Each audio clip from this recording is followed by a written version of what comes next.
I love you. আদো sir আবার কি সমস্যা?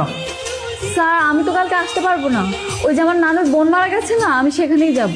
কালকে তোর জন্য পাত্রী দেখতে যাব, আর যদি পাত্রী পছন্দ হয়ে যায় তাহলে ওখানেই এনগেজমেন্ট সেরে ফেল। মা তাহলে ওকে ডাক দাও। মা গো, ঘুমটা একটু তোলো, তোমার চাঁদ মুখখান আমরা দেখি। মাশাল্লাহ মাশাল্লাহ, লজ্জা পেয়েছে মনে হয়। আমাদের কিন্তু পছন্দ হয়েছে, আমাদের দিক থেকে আমরা রাজি। মেয়ে তোর পূর্ব পরিচিত, এখন তুই সাফ সাফ বল যে তুই আংটিটা পরাবি কি পরাবি।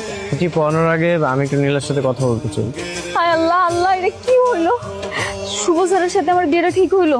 কতগুলা মিথ্যা কথা বলছি বানায় বানায়। তোমার নানির বোন নাকি মারা গেছে? সে ছোটবেলায় মারা গিয়েছে স্যার।